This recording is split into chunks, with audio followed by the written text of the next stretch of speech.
सेवक जन मानੈ परतख गुरु निस्तारे।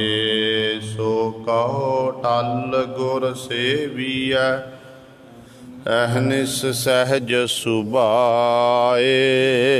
दर्शन परसै गुरु कै जन्म मरण दुख जाए।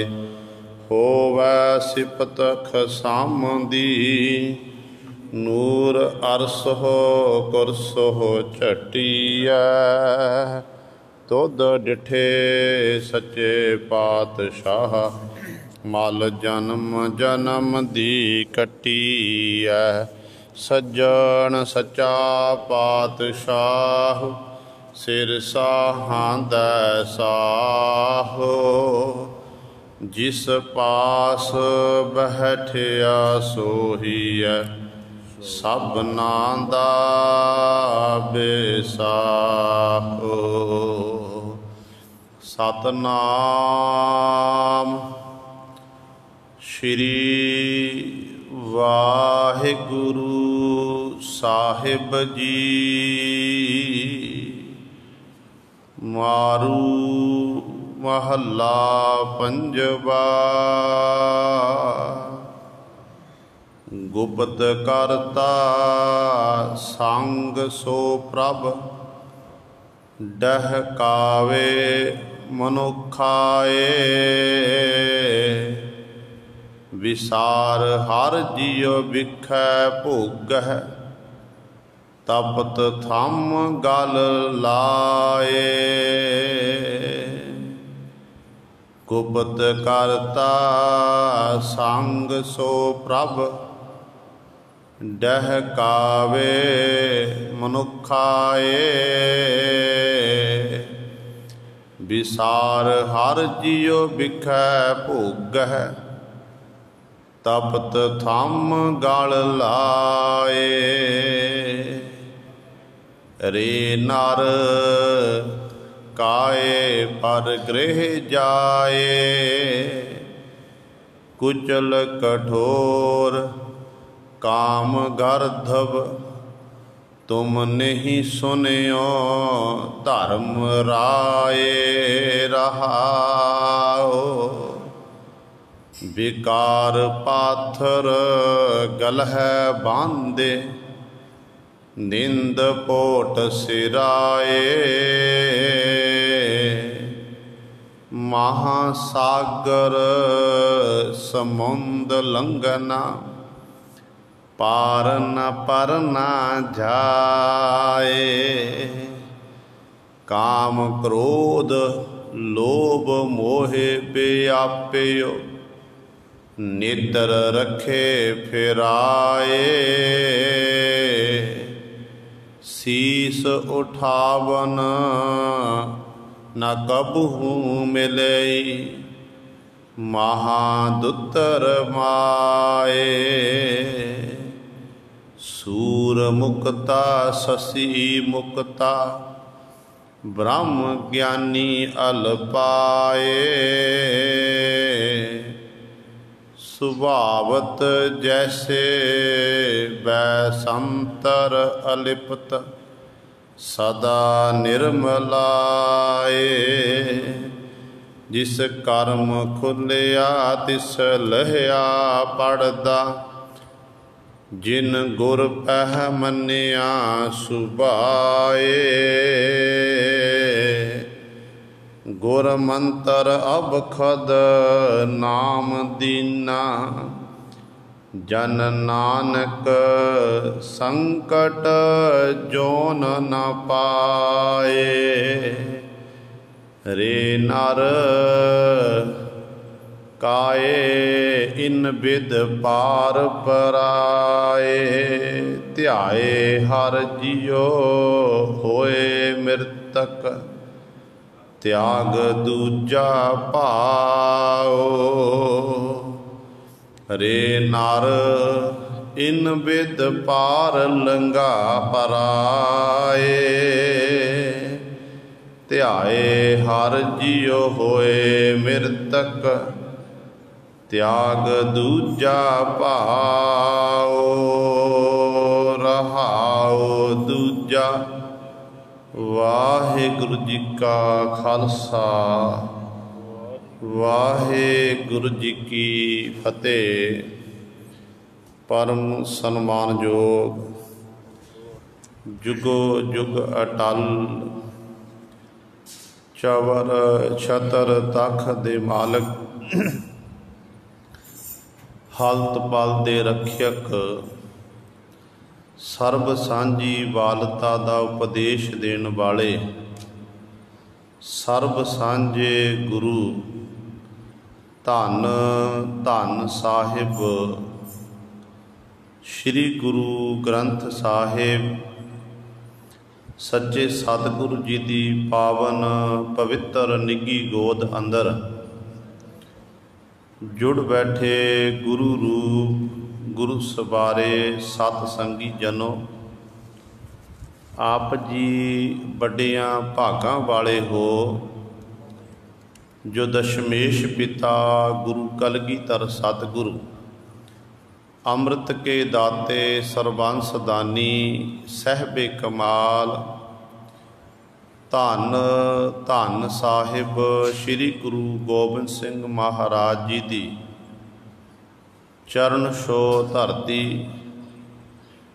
महान पवित्र अस्थान गुरुद्वारा मंजी साहिब आलमगीर विखे अमृत वेले तो हाजरियां भर के सतसंगत करके सतगुरु जी दियां खुशियां प्राप्त कर रहे हो। अमृत वेले तो सजे दीवाना विच आप जी ने हुणे ही सत्कार जो गुरु घर दे कीर्तनियां पासों श्री आसा जी दी वार दे कीर्तन श्रवण कीते हन। सो आओ गुरु सवारियो, समा है जो चल रही लड़ीवार गुरबाणी दी कथा मारू राग दे विचों आप संगतां श्रवण करदियां आ रहीआं हन। आओ अपनियां मन बिरतियां इकागर करिए, ध्यान गुरु चरणा नाल जोड़ीए ते सतगुरु महाराज जी दे पावन उपदेश नूं हिरदियां विच वसा के अपना जीवन सफला करिए। करो सारे अपनी रसना पवित्र, आखो जी सतनाम श्री वाहिगुरु साहिब जी। फिर आखो जी सतनाम श्री वाहिगुरु साहिब जी। मारू महला पंजवा, गुप्त करता संग सो प्रभ, डहकावे मनुखाए, विसार हर जियो बिखै भोगह, तपत थम गल लाए। पंजवें गुरदेव शहीदां दे सरताज, शांति दे पुंज, धन धन साहिब श्री गुरु अर्जन देव महाराज जी मारू राग दे विच साडे उत्ते बख्शिश कर रहे हैं।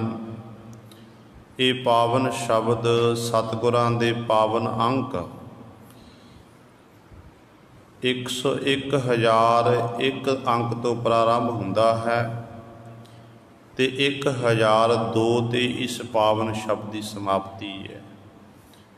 अज दे इस पावन शब्द द्वारा गुरु साहबान जी सानू पावन उपदेश बख्शिश कर रहे ने, क्योंकि इस मनुखा देही दे विच परिपूर्ण परमात्मा ने जदों इस मनुखा शरीर तैयार किया ते मनुखा देही दे जिथे मनुख जिंद जान पाउणा कीती है, उत्थे नाल परमात्मा ने 5 विषय पाना कीते ने। 5 विषय साडे हिरदे अंदर परमात्मा ने पा दिते। जिवें आपां गुरु रामदास पातशाह दे बचन पढ़ते हैं ना कि सतगुरु कहते हैं कि भाई जड़े ये परमात्मा ने 5 विषय तेरे अंदर घर कीते ने वो सारी इहदे विच ही जीव फिर गलतान रहिंदा है। कोई गुरमुख प्यारा हुंदा जिहड़ा गुरु सवारियो इन्हां नूं 5 नूं त्याग के ते 5 नूं स्वीकार कर लैंदा। वो 5 किहड़े ने? सत, संतोख, दया, धर्म, विचार। ते सतगुरु अज कह रहे 5 विषयां दे विचों एक विषा है काम, जिहड़ा सब तो बड़ा बलवान मन्निया गया।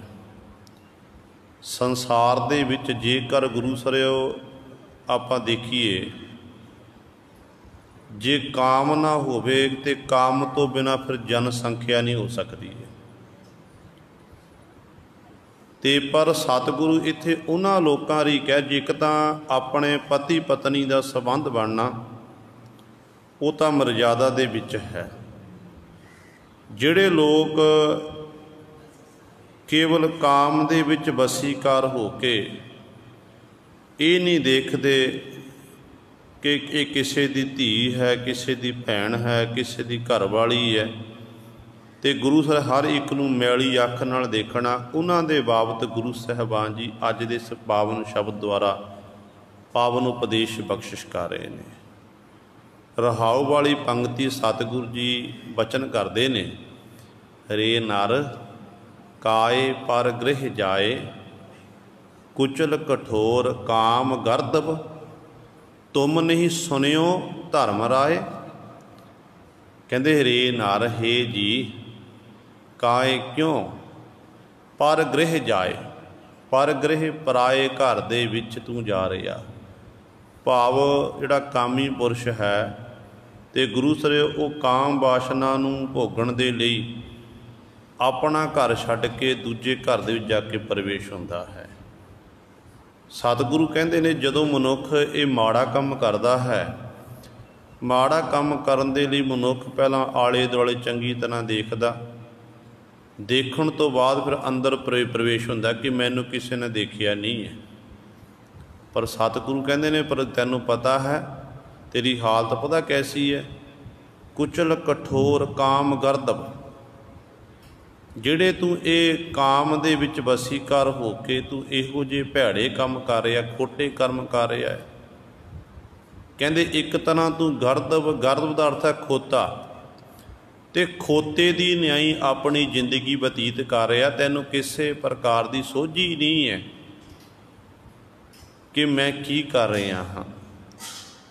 तो जिवें खोते का काम होंदा ना भार ढोना, इस तरह कामी पुरुष का भी एक काम होंदा कि मैं काम वासना भोगणी, काम मैं एक काम करने। पर सतगुरु कहते जो तू ये माड़े काम करदा उदों तैनूं परमात्मा चेते नहीं रहिंदा। पर एक बारी कहते ये गल का ध्यान रखिया कर, तुम नहीं सुनियो धर्म राय। जिहड़ा परमात्मा का बनाया होया धर्म राजा, जिहड़ा धर्म का न्याय करदा है, जिहदी परमात्मा ने ड्यूटी लाई हुई है, वो धर्म राजा गुरु सर जीव दे चंगे माड़े कर्मां दा हिसाब किताब करदा ते परमात्मा दे हुक्म दे विच ही फिर जीव दे कीते हुए कर्मां अनुसार जीव नूं फिर उहदे मुताबक सज़ा मिलदी है। तो इस करके सतगुरु जी इत्थों तक जदों आपां हिंदू मत के ग्रंथ पढ़ते हैं, सनातन मत के ग्रंथ, उन्हां ग्रंथां विच तां ये लिखिया कि जदों जीव पराई इस्त्री का संग करता है जां इस्त्री पर पुरुष की संगत करती है, तो उदों मालक की दरगाह दे विखे एक लोहे की इस्त्री तैयार की जाती, लोह का पुरुष तैयार किया जाता है, उन्होंने चंगी तरह अग नाल तपाया जाता है। फिर उस मनुख नूं आख्या जाता जिन्हें संसार विच रहिंदियां होइयां एक कर्म माड़ा कर्म किया हुंदा, ते उदों फिर आख्या जाता कि इस तपदे हुए मनुख नूं तू जफ्फी पाना कर, इस तपदी हुई लोह इस्त्री नूं जफ्फी पाना कर। तो उदों फिर गुरु सर जीव फिर पश्चाताप करता है। तो सतगुरु इत्थे ये बचन करते हैं ਕਹਿੰਦੇ ਭਾਈ ਤੈਂ ਧਰਮਰਾਜ ਦਾ ਨਾਮ ਨਹੀਂ ਸੁਣਿਆ? ਜੇ ਧਰਮਰਾਜ ਦੇ ਕੋਲ ਤੇਰੇ ਕੀਤੇ ਹੋਏ ਸਾਰੇ ਕੰਮਾਂ ਦਾ ਹਿਸਾਬ ਕਿਤਾਬ ਹੋਵੇਗਾ। ਪਰ ਬਾਬਾ ਫਰੀਦ ਜੀ ਕਹਿੰਦੇ ਨੇ ਮਨੁੱਖ ਨੇ ਤਾਂ ਐਵੇਂ ਹੀ ਆਪਣਾ ਮਨੁੱਖਾ ਜਨਮ ਅਜਾਈਂ ਗਵਾ ਲਿਆ। ਬੜਾ ਸੁੰਦਰ ਮਨੁੱਖਾ ਜਨਮ ਪ੍ਰਾਪਤ ਹੋਇਆ ਸੀ, ਕੀਮਤੀ ਮਿਲਿਆ ਸੀ, ਪਰ ਗਵਾਇਆ ਕਿਵੇਂ ਹੈ? ਚਾਰ ਗਵਾਇਆ ਹੰਢ ਕੈ, ਚਾਰ ਗਵਾਇਆ ਸਮ, ਲੇਖਾ ਰੱਬ ਮੰਗੇਸੀਆ, ਤੂੰ ਆਹੋ ਕਿਹੜੇ ਕੰਮ। ਕਿ ਪਰਮਾਤਮਾ ਨੇ ਤੇਰੇ ਪਾਸੋਂ ਲੇਖਾ ਜੋਖਾ ਮੰਗਣਾ। ਉਦੋਂ ਪੁੱਛਿਆ ਜਾਵੇਗਾ ਤੈਨੂੰ ਕਿਹੜੇ ਕੰਮ ਲਈ ਭੇਜਿਆ ਸੀ, ਤੂੰ ਕਰਕੇ ਕੀ ਆਇਆ ਹੈ। ਉਦੋਂ ਸਾਰੇ ਤੇਰੇ ਕੀਤੇ ਹੋਏ ਕਰਮਾਂ ਦਾ ਹਿਸਾਬ ਕਿਤਾਬ ਹੋਣਾ ਹੈ। ਇਸ ਕਰਕੇ ਆਰੰਭਤਾ ਦੇ ਵਿੱਚ ਸਤਿਗੁਰੂ ਜੀ ਬਚਨ ਕਰਦੇ ਨੇ, ਕਹਿੰਦੇ ਜਦੋਂ ਮਨੁੱਖ ਇਹ ਪਾਪ ਕਰਮ ਕਰਦਾ ਤੇ ਪਾਪ ਕਰਮ ਕਰਨ ਦੇ ਲਈ ਕਹਿੰਦੇ ਗੁਪਤ ਕਰਤਾ ਸੰਗ ਸੋ ਪ੍ਰਪਰ, ਇਹ ਨਹੀਂ ਜਾਣਦਾ। ਕਹਿੰਦੇ ਗੁਪਤ ਇੱਕ ਇਸ ਤਰ੍ਹਾਂ ਕਹਿੰਦੇ ਇੱਕ ਗੁਪਤ ਰੂਪ ਦੇ ਵਿੱਚ ਕਹਿੰਦੇ ਇਹ ਸਾਰਾ ਜਿਹੜਾ ਕਾਮ ਵਾਸਨਾ ਵਾਲਾ ਕੰਮ ਇਹ ਕਰਦਾ ਫਿਰਦਾ ਹੈ, ਪਰ ਇਹਨੂੰ ਇਹ ਨਹੀਂ ਪਤਾ ਸੰਗ ਸੋ ਪ੍ਰਭ, ਇਹ ਕੀ ਤੋਂ ਲੁਕਾ ਲਵੇਗਾ? ਦੁਨੀਆ ਦੇ ਲੋਕਾਂ ਪਾਸੋਂ ਤੂੰ ਪੜਦਾ ਪਵਾ ਲਵੇਗਾ, ਪਰ ਪਰਮਾਤਮਾ ਤਾਂ ਤੇਰੇ ਸੰਗ ਹੈ ਨਾ। ਪਰਮਾਤਮਾ ਤੇਰੇ ਅੰਗ ਸੰਗ ਵਰਤਦਾ ਸਾਰੇ ਜੀਵ ਜੰਤੂਆਂ ਦੇ ਵਿੱਚ ਹੈ। ਉਹ ਪਰਿਪੂਰਨ ਪਰਮਾਤਮਾ ਤੋਂ ਕਿਵੇਂ ਲੁਕਾ ਲਵੇਗਾ? ਡਹਿਕਾਏ ਡਹਿਕਾਵੇ ਮਨੁੱਖਾਏ, ਫਿਰ ਤੇਰੇ ਤੂੰ ਇਸ ਤਰ੍ਹਾਂ ਐ ਜੀਵ ਤੂੰ ਇਹ ਕਰਮ ਕਰਦਾ ਫਿਰਦਾ ਤੇ ਪਰਿਪੂਰਨ ਪਰਮਾਤਮਾ ਤਾਂ ਬਿਲਕੁਲ ਵੀ ਲੁਕਾ ਨਹੀਂ ਸਕਦਾ ਹੈ ਤੇਰੀ, ਕਿਉਂਕਿ ਇਹ ਇਹੋ ਜਿਹੇ ਕਰਮ ਜੀਵ ਕਿਉਂ ਕਰਦਾ ਹੈ? ਸਤਿਗੁਰੂ ਕਹਿੰਦੇ ਨੇ ਇਹਨੇ ਹਰੀ ਨੂੰ ਵਿਸਾਰਿਆ ਹੋਇਆ। ਵਿਸਾਰ ਹਰ ਜੀਓ ਵਿਖੈ ਭੋਗੈ, ਹਰੀ ਪਰਮਾਤਮਾ ਨੂੰ ਵਿਸਾਰ ਕੇ ਇਹ ਵਿਸ਼ੇ ਰਸ ਭੋਗਦਾ ਫਿਰਦਾ ਹੈ। ਤਪਤ ਥੰਮ ਗਲ ਲਾਏ, ਮਾਨੋ ਇੱਕ ਤਰ੍ਹਾਂ ਜਿਹੜਾ ਇਹ ਕਾਮ ਦਾ ਜਿਹੜੇ ਵਿਕਾਰ ਨੇ ਨਾ, ਇਹ ਵਿਕਾਰ ਤਪਦੇ ਹੋਏ ਥੰਮ ਦੀ ਨਿਆਈ ਹਨ। ਜਿਵੇਂ ਕੋਈ ਤਪਦੇ ਹੋਏ ਥੰਮ ਨੂੰ ਆਪਣੇ ਗਲ ਨਾਲ ਲਾ ਲਵੇ, ਇਸੇ ਤਰ੍ਹਾਂ ਕਾਮ ਦਾ ਜਿਹੜਾ ਵਸੀਕਾਰ ਜੀਵ ਹੈ ਤੇ ਗੁਰੂ ਸਵਾਰੇ ਇੱਕ ਤਰ੍ਹਾਂ ਉਹ ਤਪਦੇ ਹੋਏ ਥੰਮ ਨੂੰ ਆਪਣੇ ਗਲ ਨਾਲ ਲਾ ਰਿਹਾ। ਪਾਪ ਕਰ ਰਿਹਾ ਹੈ, ਜਿਹੋ ਜਿਹੇ ਕਰਮ ਕਰੇਗਾ ਉਹਦੇ ਮੁਤਾਬਕ ਜੀਵ ਨੂੰ ਸਜ਼ਾ ਭੁਗਤਣੀ ਪਵੇਗੀ। ਹੁਣ ਦੇਖੋ ਗੁਰੂ ਸਵਾਰਿਓ, ਸੰਸਾਰ ਦੇ ਵਿੱਚ ਗੁਰੂ ਸਾਹਿਬਾਨ ਜੀ ਨੇ ਬਹੁਤ ਸਾਰੇ ਜਾਨਵਰਾਂ ਦੀ ਉਦਾਹਰਣ ਦੇ ਕੇ ਸਾਨੂੰ ਸਮਝਾਉਣਾ ਕੀਤਾ ਕਿ ਇਹ ਜੀਵ ਕੱਲੇ ਕੱਲੇ ਜਾਨਵਰ ਦੇ ਵਿੱਚ ਇੱਕ ਇੱਕ ਰੋਗ ਹੈ। ਇੱਕ ਇੱਕ ਰੋਗ ਹੋਣ ਕਰਕੇ ਉਹਨਾਂ ਜਾਨਵਰਾਂ ਦੀ ਮੌਤ ਹੋ ਗਈ, ਪਰ ਤੇਰੇ ਵਿੱਚ ਤਾਂ ਕਹਿੰਦੇ 5 ਰੋਗ ਨੇ। ਇੱਥੇ ਸਤਿਗੁਰੂ ਕੇਵਲ ਕਾਮ ਦੀ ਗੱਲ ਕਰ ਰਹੇ ਨੇ, ਬਾਕੀ ਚਾਰਾਂ ਦੀ ਗੱਲ ਨਹੀਂ ਪਾਤਸ਼ਾਹ ਨੇ ਕੀਤੀ ਹੈ। ਕਹਿੰਦੇ ਤੇਰੇ ਵਿੱਚ ਕਹਿੰਦੇ 5 ਰੋਗ ਨੇ, ਤੇਰੀ ਬਚਣ ਦੀ ਕੀ ਆਸ ਹੈ? ਸਤਿਗੁਰੂ ਜੀ ਦਾ ਫਰਮਾਨ ਹੈ, ਭਗਤ ਰਵਿਦਾਸ ਸਾਹਿਬਾਨ ਜੀ ਦੇ ਬਚਨ ਨੇ, ਕਹਿੰਦੇ ਨੇ ਮ੍ਰਿਗ ਮੀਨ ਭ੍ਰਿੰਗ ਪਤੰਗ ਕੁੰਚਰ, ਏਕ ਦੋਖ ਵਿਨਾਸ਼ ਪੰਚ ਦੋਖ ਅਸਾਧ ਜਾਮਹਿ, ਤਾਂ ਕੀ ਕੇਤਕ ਆਸ। 5 ਜੀਵ ਜੰਤੂਆਂ ਦੀ ਗੱਲ ਕੀਤੀ। ਪਹਿਲੀ ਗੱਲ ਕੀਤੀ ਹੈ ਮਿਰਗ ਦੀ। ਮਿਰਗ ਨੂੰ ਘੰਡੇ ਹੇੜੇ ਦਾ ਸ਼ਬਦ ਸੁਣਨ ਦੀ ਆਦਤ ਪਈ ਹੋਈ ਹੈ। ਪਹਿਲਾਂ ਵੀ ਦਾਸ ਨੇ ਕਈ ਵਾਰੀ ਬੇਨਤੀ ਕੀਤੀ ਹੈ, ਘੰਡੇ ਹੇੜਾ ਕਿਹਨੂੰ ਕਹਿੰਦੇ ਨੇ? ਪੁਰਾਤਨ ਸਮਿਆਂ ਦੇ ਵਿੱਚ ਜਦੋਂ ਸ਼ਿਕਾਰੀ ਮਿਰਗ ਨੂੰ ਪਕੜਦਾ ਸੀ, ਮਿਰਗ ਨੂੰ ਪਕੜਨ ਦੇ ਲਈ ਸ਼ਿਕਾਰੀ ਇੱਕ ਘੜਾ ਲੈਂਦਾ ਸੀ, ਉਹਨੂੰ ਢੱਕਣ ਨਾਲ ਉੱਤੋਂ ਚੰਗੀ ਤਰ੍ਹਾਂ ਬੰਦ ਕਰ ਲੈਣਾ, ਉਹਦੇ ਵਿੱਚ ਇੱਕ ਛੋਟਾ ਜਿਹਾ ਸੁਰਾਖ ਕੱਢਣਾ। ਉਸ ਸੁਰਾਖ ਦੇ ਵਿੱਚ ਗੁਰੂ ਸਵਾਰਿਓ ਝਾੜੂ ਦਾ ਤੀਲਾ ਫੇਰਿਆ ਜਾਂਦਾ ਸੀ। ਜੋ ਝਾੜੂ ਦਾ ਤੀਲਾ ਵਿੱਚ ਘੁਮਾਇਆ ਜਾਂਦਾ ਸੀ, ਉਹਦੇ ਵਿੱਚੋਂ ਫਿਰ ਆਵਾਜ਼ ਨਿਕਲਦੀ ਸੀ, ਜਿਹਨੂੰ ਘੰਡੇ ਹੇੜੇ ਦਾ ਸ਼ਬਦ ਆਖਿਆ ਜਾਂਦਾ ਹੈ। ਕਹਿੰਦੇ ਨੇ ਮਿਰਗ ਇਸ ਸ਼ਬਦ ਨੂੰ ਸੁਣ ਲਈ, ਨਾਦ ਨੂੰ ਸੁਣ ਲਈ ਇੰਨਾ ਮਸਤ ਹੋ ਜਾਂਦਾ ਸੀ, ਉਹਨੂੰ ਆਪਣੇ ਆਪ ਦੀ ਸੋਝੀ ਨਹੀਂ ਰਹਿੰਦੀ ਸੀ। ਉਹ ਆਪਣੇ ਆਪ ਹੀ ਕਹਿੰਦੇ ਸ਼ਿਕਾਰੀ ਦੇ ਜਾਲ ਵਿੱਚ ਫਸ ਜਾਂਦਾ ਸੀ।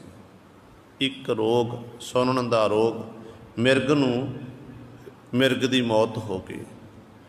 दूजी गल कीती है मृग मीन। मीन का अर्थ है मच्छी। मच्छी नूं रोग लग्या जीव का। मच्छी गुरु सवारियो जदों मछेरा मच्छी नूं पकड़दा, आपां देखते हैं कि एक कुंडी दे नाल मांस की बोटी ला लेनी, आटा ला लेना, तो मच्छी दौड़ी चल के आउंदी है जीव के स्वाद वास्ते। तो गुरु सवारे उस कुंडी दे विच मच्छी फस जाती, तो अगों फिर जिहड़ा फंदक है उस मच्छी नूं पकड़ के उहदे टुकड़े टुकड़े कर दिंदा है, उहदी मच्छी की मौत हो गई। जीव का स्वाद मच्छी का, जिस करके मच्छी की खत्म हो गई। मृग मीन भृंग पतंग कुंच। भृंग का अर्थ है भवरा। भवरा गुरु सवारे फुल की सगंधी लैण लई बैठदा। फुल खिड़िया हुंदा ते सगंधी लैण लई भवरा उस फुल उत्ते जाके बैठ जांदा, ते इन्ना मस्त हो जाता, मदहोश हो जाता कि उन्होंने अपने आप की सोझी नहीं रहिंदी है। शाम वेले सूरज छिपदा, सूरज छिपण दे नाल पंखड़ियां बंद हुंदियां ते विचे ही गुरु सरे भवरा बंद हो जाता है। तो सवेर वेले माली उठदा, फुल्लां नूं तोड़दा, ते फुल्लां नूं तोड़ के दा अर्क कढ़िया जांदा, ते नाल ही भवरे का भी अर्क निकल जाता है। सगंधी का गुरु सर रोग सी भवरे का, जिस करके भवरे की मौत हो गई। तो चौथा उदाहरण देना कि पतंग की गुरु सवारियो आपां देखते हैं पुराने समयां दे विच घरां विच दीवे वाले जाते सी। उन्हां दीवियां की लाट के अगे एक छोटा जिहा कीड़ा वो बड़ी तेजी नाल चक्कर कटदा, बड़ी तेजी नाल घुमदा, बड़ी दी स्पीड हुंदी है। तो इन्ना मदहोश हो जाता कि एक बारी इहो जिहा चक्कर कटदा ते वह अग दे विच सड़ के भस्म हो जाता। अज भी घरां विच लाइटां बड़ियां हुंदियां ने, बल्ब बड़े हुंदे ने, ते बल्ब दे कई बारी ये जिहड़ा जानवर है छोटा जिहा जंतु ये गुरु सर विचरदा देखा जा सकता है। तो पुराने समय च बहुत ज़्यादा हुंदे सी। ते सतगुरु कहंदे इस तरह देखो, वो पतंगे की भी कहते वो सोहनी लाट नूं देख के पतंगा लुभाएमान हो गया तो सड़ के स्वाह हो गया। तो चौथी उदाहरण देना की है काम दी, हाथी दी। तो हाथी गुरु सवारियो हाथी के बाबत जदों हाथी नूं पकड़िया जाता ना, मुहावत पकड़दा है, कहंदे एक डूंगा टोआ पुट्टिया जाता, उपरंत उस टोए दे उत्ते कानियां दी छत पाई जाती है, उत्ते कागज़ की हस्तनी खड़ी करके खड़ा दी जाती है। हाथी काम का सताया होया बड़ी तेजी नाल दौड़ के आउंदा ते उस टोए दे विच जाके डिग जांदा, ते मुहावत कई दिन भुखा रखदा नूं अपनी बोली सिखाउंदा। जदों वो मुहावत की बोली सीख लैंदा है, फिर गुरु सरे वो एडा वड्डा जानवर एक मुहावत दे काबू आ जाता है। तो इस तरह सतगुरु जी ने गुरबाणी विच होर भी उदाहरण देना कीतियां ने कि काम सवाए गज बस परियो, मन बोरा रे अंकस सहयो सीस। अंकस का अर्थ है कुंडा। कहंदे काम का सताया होया जिहड़ा गज हाथी है ये बोरा झल्ला हो गया। तो कहंदे अखीर ते कहंदे इहदे सीस उत्ते जिहड़ा कुंडा है, कुंडा जिधर नूं मुड़दा ना उधरले पासे नूं हाथी मुड़दा जांदा है। कुंडे तो हाथी बड़ा डरदा है। तो सतगुरु कहंदे इहो जी हालत हो गई। भगत रविदास साहिबान जी कहंदे ने, कहंदे ये 5 रोग 5 जानवरां दे ने, जीव जंतुआं दे ने, पर जीव कहंदे तेरे अंदर कहंदे 5 दोख असाध जाम है ताकि केतक आस।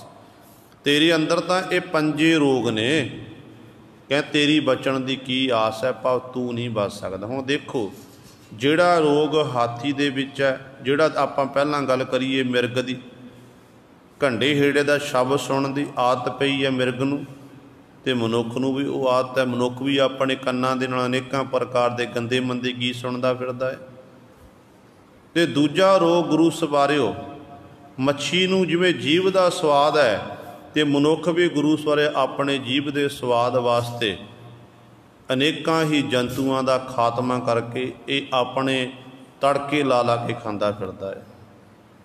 परमात्मा ने मनुख नूं 36 प्रकार के भोजन देना कीते ने, पर गुरु सारे सब कुछ होंदियां होयां भी जीव हत्या की जा रही है। एक ही है जीव का स्वाद है। जीव का स्वाद जेकर किसी नूं कह दईए तो कहते ने देखो जी गुरु गोबिंद सिंह महाराज के समय भी तो आनंदपुर साहिब बकरे वड्ढे गए ने। पहली गल तो ये बिल्कुल गलत है।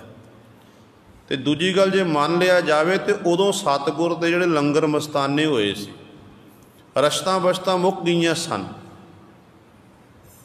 दरख्तां दे पत्ते भी धू धू के खाना कीते सन गुरु सवारियों, छिल्लड़ ला ला के खाना कीते सी। इस करके अज सानू सब कुछ मिल रहा है। 36 प्रकार के मनपसंद भोजन छकते फिरते हैं, फिर गुरु सर आप काम करते फिरते हैं। किसी नूं मार के अपना जीव का आहार बनाना ये कित्थों दी सियाणप है। तो इस करके ये जी दिया प्रवान साढ़े अंदर जीवां के प्रति गुरु साहिबान ने तो सानू ये समझाया कि भाई जी दया प्रवान करनी है, जीवां उत्ते दया करनी है। ये रोग दूजा रोग जीव नूं है, जिहड़ा पहला रोग सुनन दा, दूजा रोग जीव का रोग, ये भी जीव गुरु सरे जीभा दे नाल अनेकां प्रकार के रस का चखदा फिरदा। ये रसना तू अनरस राच रही, तेरी प्यास ना जाए होरत कीता, जिचर हर रस पल्लै न पाए। रोजाना आप पढ़ते हैं कि जदों तक तू हरि का नाम रूपी रस नहीं चखदा ए रसना, उदों तक तेरी प्यास नहीं जानी है। गल यही है बस। सानू हरि का नाम का रस आप चखिया नहीं है। जिस दिन चख लिया ना तो उदों गुरु सवारे फिर परमात्मा के नाम के बराबर कुछ भी नहीं दिखाई देना। उदों सारे रस इस मालक के नाम के विचों प्राप्त हो जाने ने।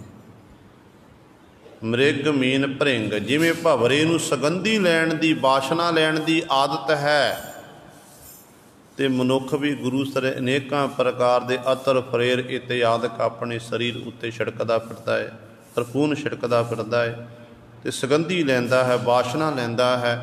इहदे विच ही मनुख गलतान है। तो अगली उदाहरण देना की पतंगे की। जिवें पतंगे विच ये औगण दीवे की सोहनी लाट नूं देख के पतंगा गुरु सवारियो लुभाएमान हुंदा अपने आप नूं साड़ लैंदा है। इस तरह ये औगण मनुख दे विच भी है। पराया रूप तकदा, पराए रूप नूं देख के गुरु सर लुभाएमान हुंदा।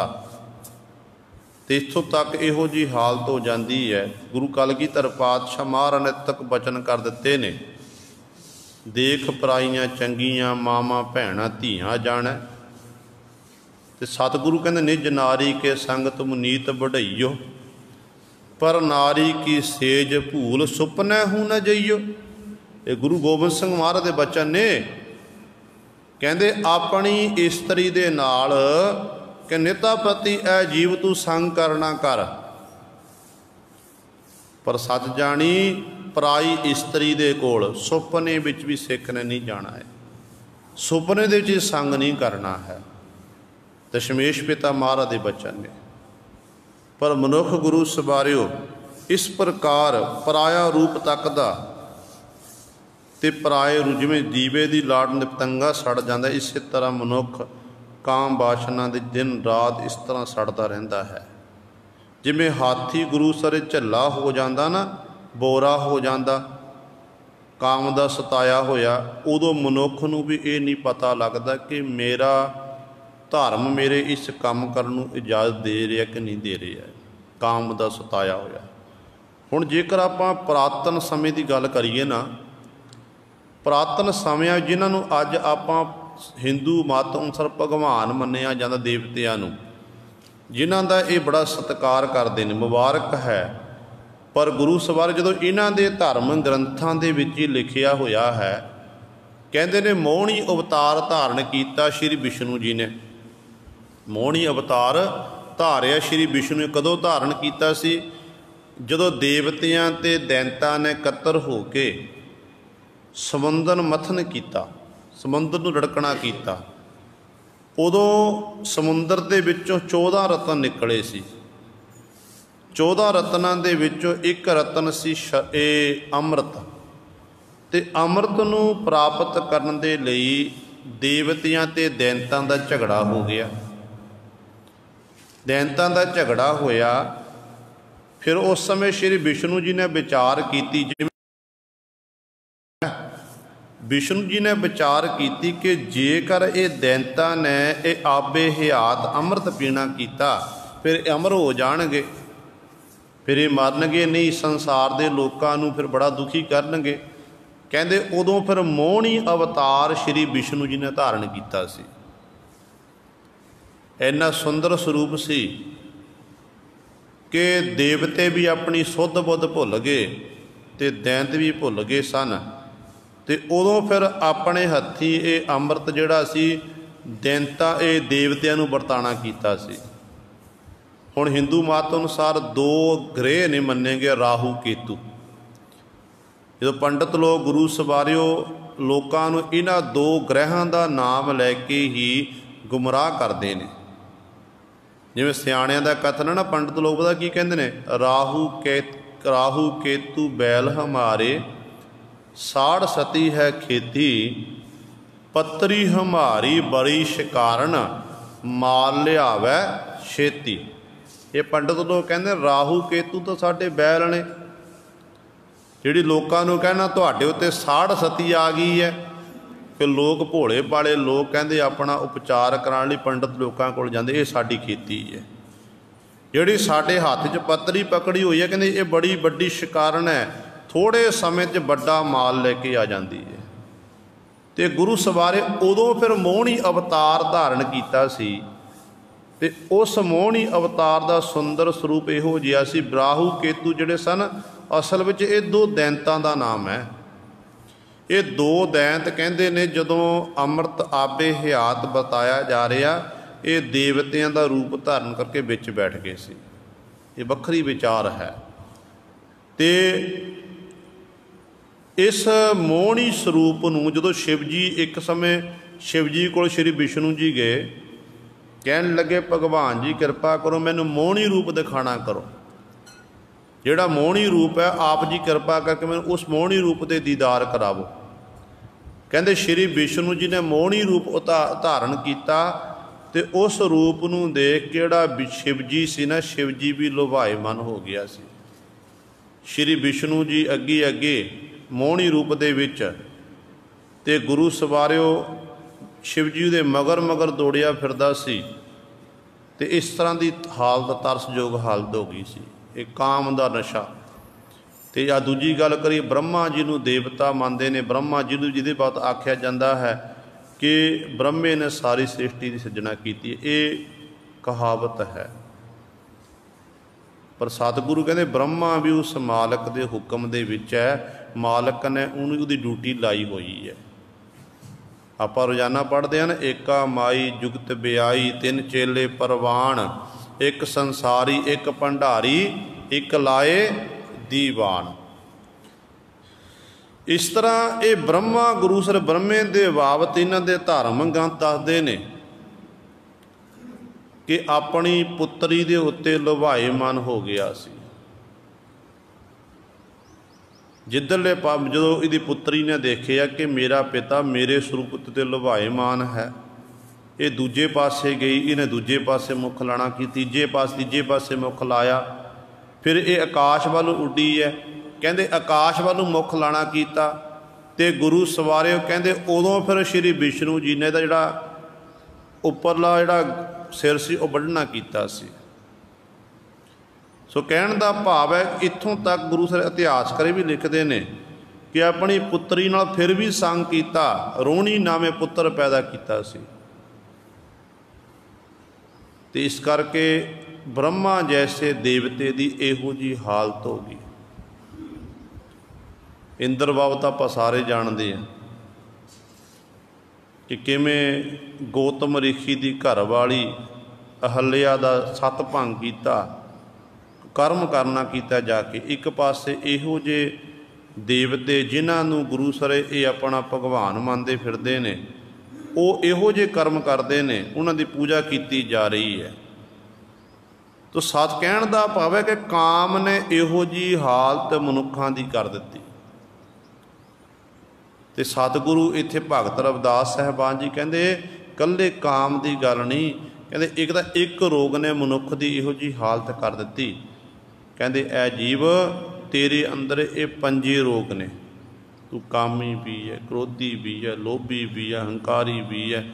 ਇਹ ਪੰਜੇ ਰੋਗ ਤੇਰੇ, ਪੰਜੇ ਰਸ ਨੇ, ਸ਼ਬਦ ਸਪਰਸ਼ ਰੂਪ ਰਸ ਗੰਧ ਤੇਰੇ ਅੰਦਰ ਇਹ ਔਗਣ ਨੇ। ਕਹਿੰਦੇ ਤੇਰੀ ਬਚਣ ਦੀ ਕੀ ਆਸ ਹੈ, ਤੂੰ ਕਿਵੇਂ ਬਚ ਸਕਦਾ ਹੈ? ਭਾਵ ਤੇਰਾ ਬਚਾਅ ਨਹੀਂ ਹੋ ਸਕਦਾ। ਇਸੇ ਪ੍ਰਕਾਰ ਹੀ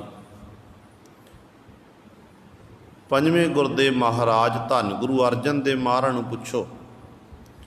ਗੁਰੂ ਅਰਜਨ ਦੇਵ ਮਹਾਰਾਜ ਫਰਮਾਨ ਕਰਦੇ ਨੇ ਕਿ ਹੇ ਕਾਮੰ ਨਰਕ ਬਿਸਰਾਮੰ ਬੋਹ ਜੋਨੀ ਪਰਮਾਵਣ ਹੈ ਚਿਤ ਹਰਣੰ।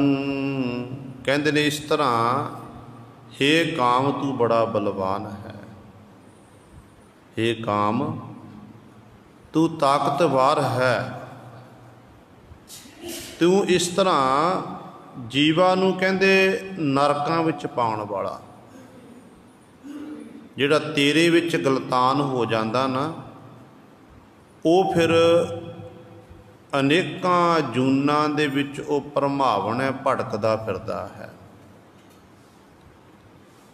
ਚਿਤ ਹਰਣੰ ਤ੍ਰੈ ਲੋਕ ਗਮਯੰ ਜਪ ਤਪਸੀਲ ਵਿਦਾਰਨ ਹੈ। ਇਸ ਕਾਮ ਦੇ ਵਿੱਚ ਵਸੀਕਾਰ ਹੋਣ ਕਰਕੇ ਜੀਵ ਆਪਣਾ ਗੁਰੂ ਸਰੇ ਆਚਰਨ ਤੋਂ ਡਿੱਗ ਜਾਂਦਾ ਹੈ। ਸਿਆਣੇ ਤੋਂ ਸਿਆਣਾ ਦਾਨਾ ਪੁਰਸ਼ ਨੂੰ ਆਖਿਆ ਜਾਂਦਾ ਕਿ ਦਾਨਾ ਪੁਰਸ਼ ਹੈ, ਸਿਆਣਾ ਪੁਰਸ਼ ਹੈ। ਉਹ ਤੋਂ ਵੀ ਗੁਰੂ ਸਰੇ ਕਈ ਵਾਰੀ ਇਸ ਕਾਮ ਦੇ ਵਸੀਕਾਰ ਹੋਣ ਕਰਕੇ ਵੱਡੀਆਂ ਵੱਡੀਆਂ ਗਲਤੀਆਂ ਹੋ ਜਾਂਦੀਆਂ ਨੇ।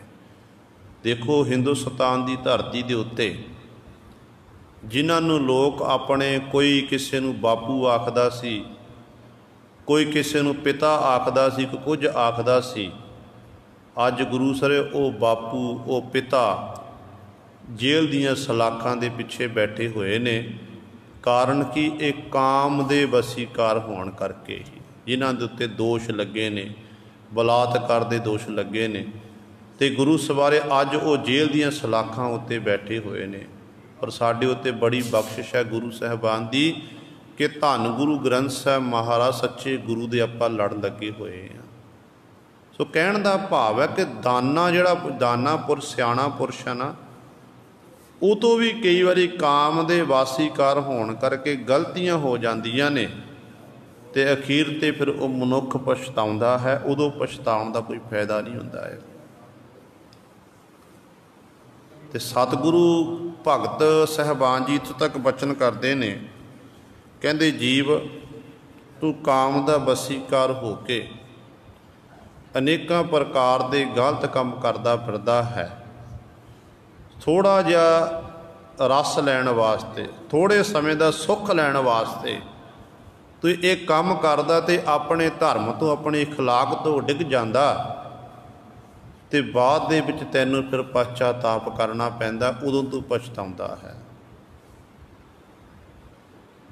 ਤੇ ਭਗਤ ਜੀ ਦਾ ਫਰਮਾਨ ਹੈ, ਕਹਿੰਦੇ ਨਿਮਖ ਏਕ ਕਾਮ ਸਵਾਦ ਕਾਰਨ ਕੋਟ ਦਿਨਸ ਦੁੱਖ ਮਾਣ ਹੈ ਘੜੀ ਮੋਹਤ ਰੰਗ ਮਾਣ ਹੈ ਫਿਰ ਬੋਹਰ ਬੋਹਰ ਪਛਤਾਵੈ। ਕਹਿੰਦੇ ਨੇ ਇੱਕ ਨਿਮਕ ਸਵਾਦ ਵਾਸਤੇ, ਥੋੜ੍ਹੇ ਸਮੇਂ ਦੇ ਸੁੱਖ ਵਾਸਤੇ, ਉਹਨੂੰ ਭੋਗਣ ਦੇ ਲਈ ਜੀਵ ਆਪਣੇ ਆਚਰਨ ਤੋਂ ਡਿੱਗਦਾ, ਇਖਲਾਕ ਤੋਂ ਡਿੱਗਦਾ, ਦੁਨੀਆ ਦੀ ਨਿਗਾਹ ਵਿੱਚ ਡਿੱਗ ਜਾਂਦਾ, ਪਰਮਾਤਮਾ ਦੀ ਨਿਗਾਹ ਵਿੱਚ, ਗੁਰੂ ਸਾਹਿਬਾਨ ਦੀ ਨਿਗਾਹ ਵਿੱਚ ਡਿੱਗ ਜਾਂਦਾ ਹੈ। ਕਹਿੰਦੇ ਫਿਰ ਥੋੜ੍ਹਾ ਜਿਹਾ ਸੁੱਖ ਹੁੰਦਾ ਤੇ ਬਾਅਦ ਵਿੱਚ ਕਹਿੰਦੇ ਦੁੱਖ ਪਾਵੈ, ਫਿਰ ਬਾਰ-ਬਾਰ ਇਹਨੂੰ ਦੁੱਖ ਭੁਗਤਣੇ ਪੈਂਦੇ ਨੇ। ਘੜੀ ਮੋਹਤ ਰੰਗ ਮਾਣੈ ਫਿਰ ਬੋਹਰ ਬੋਹਰ ਪਛਤਾਵੈ। ਥੋੜ੍ਹੇ ਸਮੇਂ ਕਹਿੰਦੇ ਇਹ ਰੰਗ ਰਲੀਆਂ ਮਾਣਦਾ, ਫਿਰ ਕਹਿੰਦੇ ਬਾਅਦ ਵਿੱਚ ਕਹਿੰਦੇ ਜੀਵ ਨੂੰ ਪਛਤਾਤਾਪ ਕਰਨਾ ਪੈਂਦਾ ਹੈ। ਹੁਣ ਦੇਖੋ ਗੁਰੂ ਸਵਾਰੇ ਜਿਹੜੇ ਗੁਰੂ ਦੇ ਲੜ ਲੱਗੇ ਹੁੰਦੇ ਨੇ, ਜਿਨ੍ਹਾਂ ਉੱਤੇ ਗੁਰੂ ਦੀ ਬਖਸ਼ਿਸ਼ ਹੋਵੇ, ਜਿਹੜੇ ਸਾਸ ਗਰਾਸ ਦੁਆਰਾ ਗੁਰੂ ਗੁਰੂ ਜਪਦੇ ਨੇ, ਕੇਵਲ ਲਿਬਾਸ ਪਹਿਨਣ ਨਾਲ ਆਪਾਂ ਗੁਰੂ ਦੇ ਸਿੱਖ ਨਹੀਂ ਬਣ ਸਕਦੇ ਹਾਂ। ਜਿਨ੍ਹਾਂ ਦੇ ਅੰਦਰ ਗੁਰੂ ਸਵਾਰੇ ਅੰਮਿਓ ਚੱਲੇ ਝਰਨੇ, ਜੇਕਰ ਕਿਤੇ ਉਹਨਾਂ ਦੇ ਅੰਦਰੋਂ ਕਾਮ ਵਾਸ਼ਨਾ ਥੋੜ੍ਹੀ ਬਹੁਤੀ ਜਾਗ ਵੀ ਜਾਵੇ ਨਾ, ਤੇ ਗੁਰੂ ਸਾਹਿਬਾਨ ਜੀ ਫਿਰ ਉਹਨਾਂ ਦੀ ਕਾਮ ਵਾਸ਼ਨਾ ਨੂੰ ਮਿਟਾ ਦਿੰਦੇ ਨੇ। ਦੇਖੋ ਸਾਡੇ ਕੋਲ ਇਤਿਹਾਸ ਹੈ, ਗੁਰਬਾਣੀ ਹੈ। ਭਾਈ ਜੋਗੇ ਦੇ ਅੰਦਰ ਕਾਮ ਵਾਸ਼ਨਾ ਜਾਗੀ ਸੀ ਹੁਸ਼ਿਆਰਪੁਰ ਦੀ ਧਰਤੀ 'ਤੇ, ਜਦੋਂ ਰਸਤੇ ਵਿੱਚ ਮਾਣ ਕਰਦਾ ਹੁੰਦਾ ਸੀ। ਅਤੇ ਸਾਖੀ ਲੰਬੀ ਹੈ, ਟੂਕ ਮਾਤਰ ਕੇਵਲ। ਜਦੋਂ ਇਹਨੇ ਸਤਿਗੁਰ ਨੇ ਹੁਕਮਨਾਮ ਭੇਜਿਆ, ਆਨੰਦ ਕਾਰਜ ਹੋ ਰਹੇ ਸੀ ਕਿ ਸਾਡੇ ਕੋਲ ਚੱਲ, ਹੁਕਮਨਾਮ ਪੜ੍ਹਦਿਆਂ ਸਰ ਸਾਡੇ ਕੋਲ ਪਹੁੰਚ। ਹੁਸ਼ਿਆਰਪੁਰ ਜਾ ਕੇ ਡੇਰਾ ਲਾਇਆ ਅਤੇ ਮਨ ਵਿੱਚ ਮਾਣ ਕੀਤਾ ਕਿ ਮੇਰੇ ਜੈਸਾ ਕੋਈ ਸਿੱਖ ਨਹੀਂ। ਮੈਂ ਵਿਆਹ ਕਰਾ ਕੇ ਇਸ ਤਰ੍ਹਾਂ ਹੀ ਆਪਣੀ ਘਰ ਵਾਲੀ ਨੂੰ ਛੱਡ ਕੇ ਆ ਗਿਆ।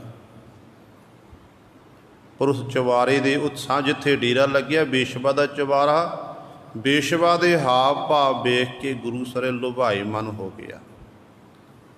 ਅਤੇ ਕਲਗੀਧਰ ਪਾਤਸ਼ਾਹ ਮਹਾਰਾਜ ਸਾਰੀ ਰਾਤ ਪਹਿਰਾ ਦਿੰਦੇ ਰਹੇ, ਇੱਕ ਪਹਿਰੇਦਾਰ ਬਣ ਕੇ।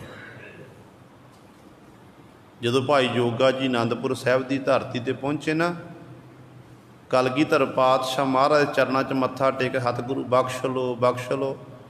ਉਧਰ ਦਇਆ ਸਿੰਘ ਜੈਸੇ ਹੋਰ ਸਿੱਖ ਕਹਿਣ ਲੱਗੇ, ਪਾਤਸ਼ਾਹ ਸਾਰੀ ਰਾਤ ਆਪ ਜੀ ਸੁੱਤੇ ਰਹੇ, ਪਰ ਆਪ ਜੀ ਆਪ ਜੀ ਨੇਤਰਾਂ 'ਤੇ ਇੰਝ ਲੱਗਦਾ ਕਿ ਜਿਵੇਂ ਸਾਰੀ ਰਾਤ ਆਪ ਜੀ ਜਾਗਦੇ ਰਹੇ। ਕਲਗੀਧਰ ਪਾਤਸ਼ਾਹ ਨੇ ਆਖਿਆ ਥੋੜ੍ਹਾ ਸਮਾਂ ਇੰਤਜ਼ਾਰ ਕਰੋ, ਤੁਹਾਡੇ ਸਵਾਲ ਦਾ ਉੱਤਰ ਤੁਹਾਨੂੰ ਮਿਲ ਜਾਵੇਗਾ। ਉਦੋਂ ਭਾਈ ਜੋਗਾ ਸਿੰਘ ਜੀ ਆਏ, ਕਲਗੀਧਰ ਪਾਤਸ਼ਾਹ ਦੇ ਚਰਨਾਂ 'ਚ ਮੱਥਾ ਟੇਕਿਆ ਅਤੇ ਸਤਿਗੁਰੂ ਕਹਿਣ ਲੱਗੇ, ਭਾਈ ਜੋਗਿਆ ਸਿਆਂ, ਬੇਸ਼ਵਾ ਦੇ ਚੁਬਾਰੇ 'ਤੇ ਸਾਨੂੰ ਪਹਿਰੇਦਾਰ ਖੜਾ ਕਰਕੇ ਖੜਾ ਦਿੱਤਾ। ਭੁੱਬਾ ਮਾਰ ਕੇ ਰੋਣ ਲੱਗ ਪਿਆ। ਅਤੇ ਗੁਰੂ ਸਵਾਰੇ, ਗੁਰੂ ਇਸ ਤਰ੍ਹਾਂ ਗੁਰੂ ਸਰੇ ਆਪਣੇ ਸਿੱਖਾਂ ਨੂੰ ਇਸ ਕਾਮ ਵਾਸ਼ਨਾ ਤੋਂ ਬਾਹਰ ਕੱਢ ਲੈਂਦਾ। ਪਰ ਜੇ ਆਪਾਂ ਤਨ ਮਨ ਕਰਕੇ ਗੁਰੂ ਦੇ ਬਣ ਜਾਈਏ, ਤਨ ਮਨ ਕਰਕੇ ਗੁਰੂ ਦੇ ਬਣੀ, ਫਿਰ ਕਿਰਪਾ ਹੁੰਦੀ ਹੈ।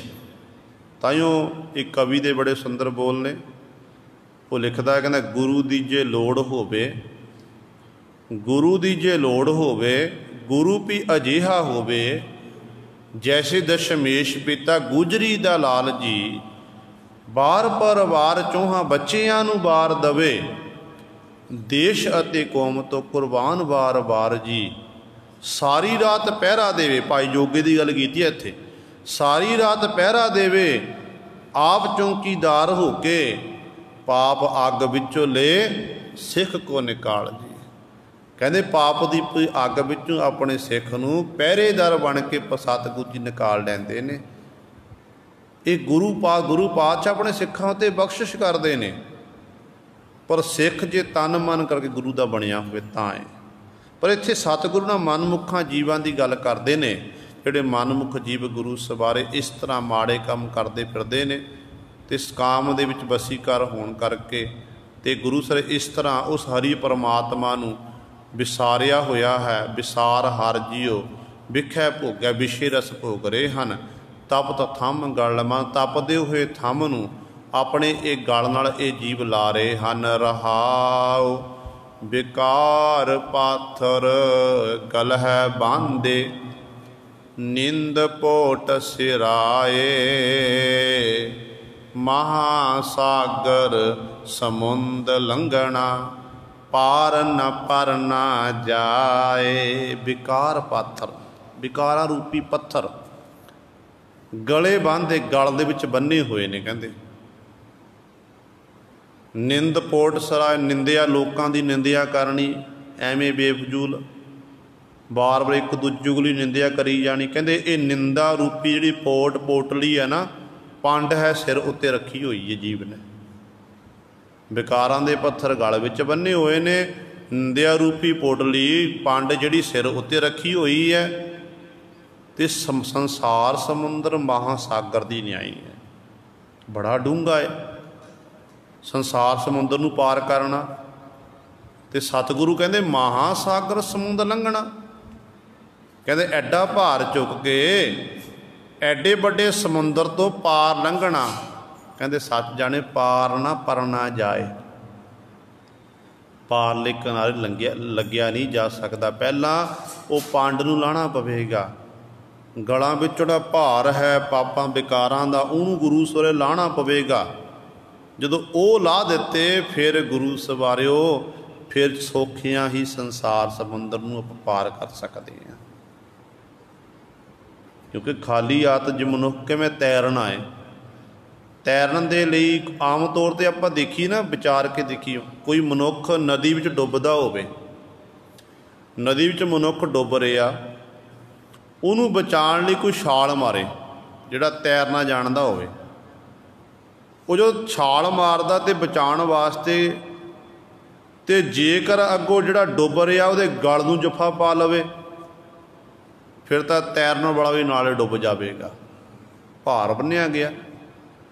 ਪਰ ਜਿਹੜੇ ਤੈਰਨ ਵਾਲੇ ਹੁੰਦੇ ਉਹ ਕਹਿੰਦੇ ਮੇਰਾ ਗਲ ਨਾ ਪਕੜਨਾ ਕਰਵੀਂ, ਮੇਰੀ ਬਾਂਹ ਨੂੰ ਪਕੜ, ਮੇਰੀ ਬਾਂਹ ਨੂੰ ਪਕੜ, ਤੂੰ ਮੇਰੀ ਬਾਂਹ ਨੂੰ ਪੜ, ਜੇ ਤੂੰ ਮੇਰੇ ਗਲ ਨੂੰ ਪਕੜ ਗਿਆ ਤੈਂ ਤਾਂ ਡੁੱਬਣਾ ਤੇ ਨਾਲ ਮੈਨੂੰ ਵੀ ਡੁੱਬ ਲਵੇਗਾ। ਜਿਹੜੇ ਤਾਂ ਫਿਰ ਬਾਂਹ ਨੂੰ ਪਕੜ ਲੈਂਦੇ ਫਿਰ ਉਹ ਤਾਂ ਪਾਰ ਆ ਜਾਂਦੇ ਨੇ, ਜਿਹੜੇ ਗੁਰੂ ਗਲ ਨੂੰ ਪਕੜਦੇ ਨੇ ਉਹ ਫਿਰ ਡੁੱਬ ਜਾਂਦੇ ਨੇ। ਭਾਵ ਕਹਿਣ ਦਾ, ਜੇ ਗਲ ਨਾਲ ਭਾਰ ਬੰਨਿਆ ਹੋਵੇ ਨਾ, ਫਿਰ ਗੁਰੂ ਸਵਾਰੇ ਸੰਸਾਰ ਸਮੁੰਦਰ ਤੋਂ ਅਸੀਂ ਤਰ ਨਹੀਂ ਸਕਦੇ ਹਾਂ। ਇਹ ਵਿਕਾਰਾਂ ਦੀ ਜਿਹੜੀ ਵਿਕਾਰਾਂ ਰੂਪੀ ਪੱਥਰ ਨੇ, ਇਹਨੂੰ ਗਲ ਵਿੱਚੋਂ ਲਾਹਣੇ ਪੈਣਗੇ। ਨਿੰਦ ਪੋਟ ਸਿਰ ਪੜਾਏ, ਜਿਹੜੇ ਇਹ ਨਿੰਦਾ ਲੋਕਾਂ ਦੀ ਕਰਨੀ ਹੈ, ਇਹ ਪੋਟਲੀ ਬੰਨੀ ਹੋਈ ਹੈ, ਵੱਡੀ ਪੰਡ ਬੰਨੀ ਹੈ, ਇਹ ਸਿਰ ਉੱਤੇ ਰੱਖੀ ਫਿਰਦਾ ਹੈ। ਕਹਿੰਦੇ ਇਸ ਤਰ੍ਹਾਂ ਤੇਰੀ ਹਾਲਤ ਹੈ, ਸੰਸਾਰ ਸਮੁੰਦਰ ਵਿੱਚ ਤੂੰ ਫਿਰ ਰਿਹਾ ਹੈ। ਕਹਿੰਦੇ ਮਹਾ ਸਾਗਰ ਸਮੁੰਦਰ ਲੰਘਣਾ, ਇਹ ਮਹਾ ਵੱਡਾ ਸਾਗਰ ਸਮੁੰਦਰ ਹੈ ਸੰਸਾਰ, ਇਹਦੇ ਵਿੱਚ ਲੰਘਣਾ ਹੈ, ਪਾਰ ਹੋਣਾ। ਕਹਿੰਦੇ ਸੱਚ ਜਾਣੀ, ਇਹ ਭਾਰ ਚੁੱਕ ਕੇ ਪਾਰ ਨਾ ਪਰਨਾ ਜਾਏ, ਤੂੰ ਪਾਰ ਨਹੀਂ ਹੋ ਸਕਦਾ ਹੈ, ਪਾਰਲੇ ਕਿਨਾਰੇ ਨਹੀਂ ਜਾ ਸਕਦਾ ਹੈ। ਕਾਮ ਕ੍ਰੋਧ ਲੋਭ ਮੋਹ ਵਿਆਪਿਓ, ਨੇਤਰ ਰੱਖੇ ਫਿਰਾਏ। ਤੂੰ ਕਾਮੀ ਹੈ, ਕ੍ਰੋਧੀ ਹੈ, ਲੋਭੀ ਹੈ, ਮੋਹ ਵਿੱਚ ਤੂੰ ਗਲਤਾਨ ਹੈ, ਇਹਦੇ ਵਿੱਚ ਹੀ ਮਨ ਪੰਜਾਂ ਦੇ ਵਿੱਚ ਹੀ ਤੂੰ ਵਿਆਪਿਆ ਹੋਇਆ ਹੈ, ਖਚਤ ਹੋਇਆ ਫਿਰਦਾ ਹੈ, ਤੇ ਇਹਨਾਂ ਵਿੱਚ ਗਲਤਾਨ ਹੋ ਗਿਆ। ਤੇ ਪਰਮਾਤਮਾ ਵੱਲੋਂ ਆਪਣੇ ਨੇਤਰ ਰੱਖੇ ਫਿਰਾਏ, ਨੇਤਰ ਫੇਰੇ ਹੋਏ ਨੇ, ਗੁਰੂ ਵੱਲੋਂ ਨੇਤਰ ਫੇਰੇ ਹੋਏ ਨੇ। ਕਦੇ ਗੁਰੂ ਨੂੰ ਚੇਤੇ ਨਹੀਂ ਕੀਤਾ, ਕਦੇ ਆਪਣੇ ਨੇਤਰਾਂ ਨਾਲ ਪਰਮਾਤਮਾ ਦੀ ਦੀਦਾਰ ਨਹੀਂ ਕੀਤੇ, ਇੰਝ ਹੀ ਆਪਣਾ ਜੀਵਨ ਵਿਅਰਥ ਗਵਾ ਲਿਆ। ਸੀਸ ਉਠਾਵਨ ਨਾ ਕਬਹੂ ਮਿਲਈ, ਮਹਾ ਦੁੱਤਰ ਮਾਏ।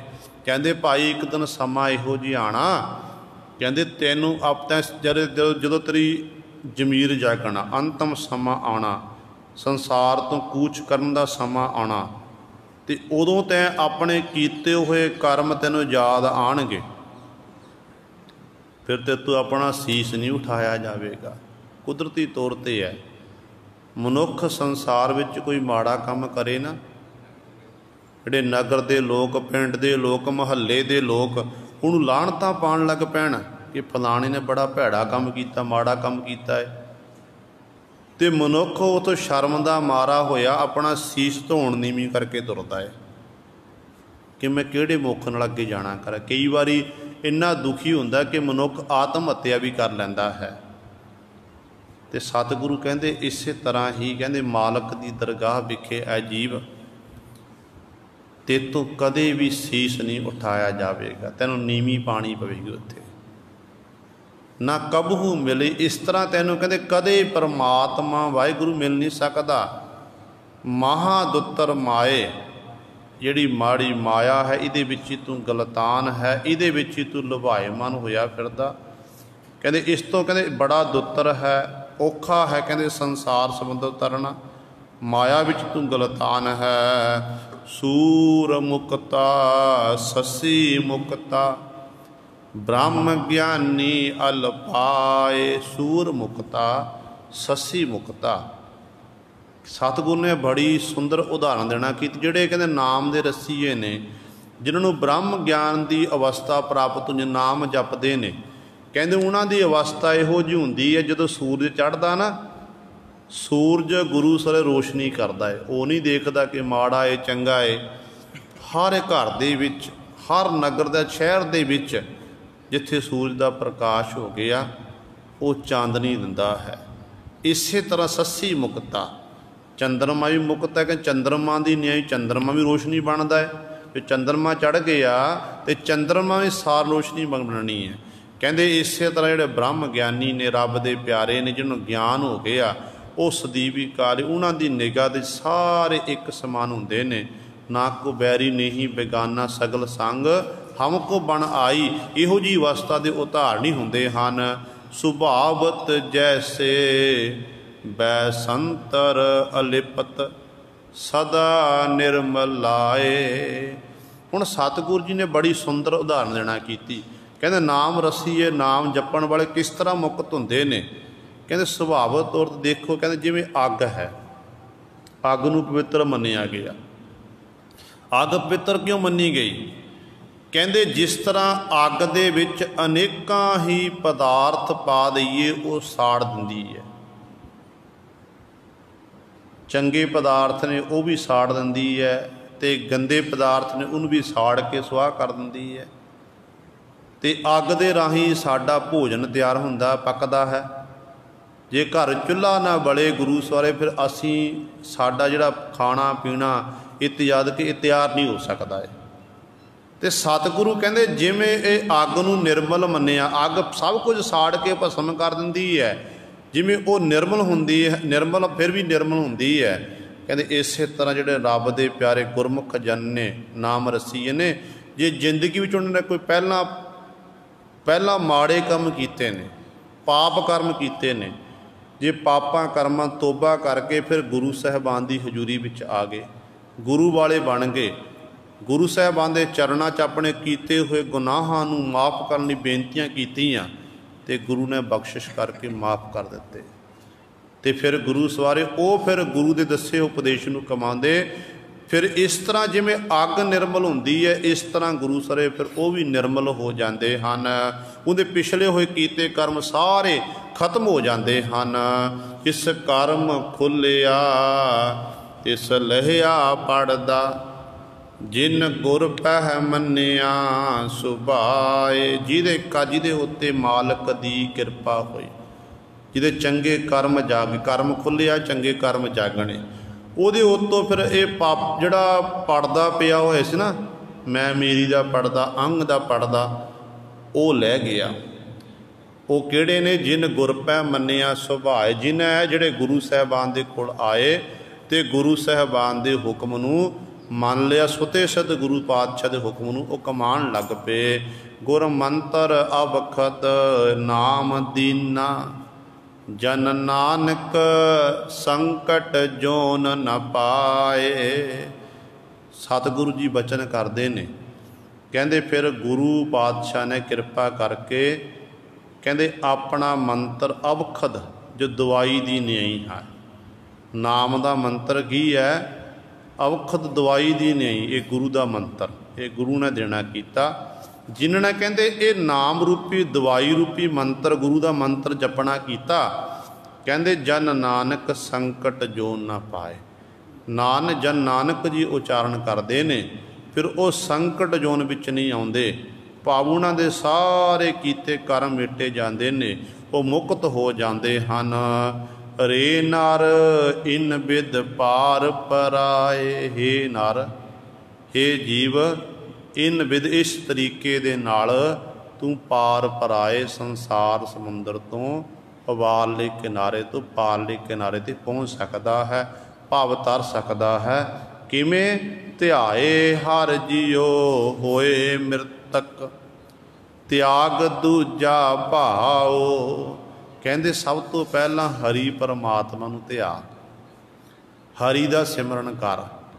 दूजा होए मृतक, मुर्दा हो जा, मुर्दा बन जा, मुर्दा होए मरीद न गली होवना। भाई गुरदास जी कहते हैं कि मुर्दा बन जा, अपने आप नूं मेट लै गुरु दर दे आके, निमाणा बन जा। कहते जो इस तरह तू हो गया, फिर कहते त्याग दूजा भाव, अपने अंदरों दुबदा नूं दवैत नूं त्याग दे। कहते इस तरह जो ये त्याग देवेगा, नाम सिमरन करन लग जाएगा, मैं मेरी नूं मुका लवेगा, फिर कहते सच जानियो संसार समुंदर तू पार हो जाएगा, पारले किनारे तो पारले किनारे ते लग जाएगा। पात्र लोक सलोक दोनों ही तेरे ये सुखी हो जाणगे। इस लोक विच सुख माणेगा ते परलोक दे विच ही सुख माणेगा। ये गुरु सवारे सतगुरु जी ने साडे उत्ते बख्शिश कीती है। रहाऊ दूजा, दो रहाऊ आए ने। पहले रहाऊ दे सतगुरु जी ने कामी पुरुषां की गल कीती है। दूजे रहाऊ विच सतगुरु जी ने फिर उत्तर देना कीता कि भाई जे इस तरह नाम जपांगे, गुरु वाले बनांगे, गुरु दसे हुए मार्ग ते चलांगे, फिर नाम जप के आपां मुक्त हो जावांगे। ये गुरु सवारे सतगुरु जी ने कृपा की है। होइयां भुल्लां चुकां दी खिमा। आओ दो पंक्तियां पढ़ के फतेह बुलाइए। रे नर इन विद पार पराए, ध्याए हर जियो होए मृतक, त्याग दूजा भाओ रहाओ दूजा। वाहिगुरु जी का खालसा, वाहिगुरु जी की फतेह।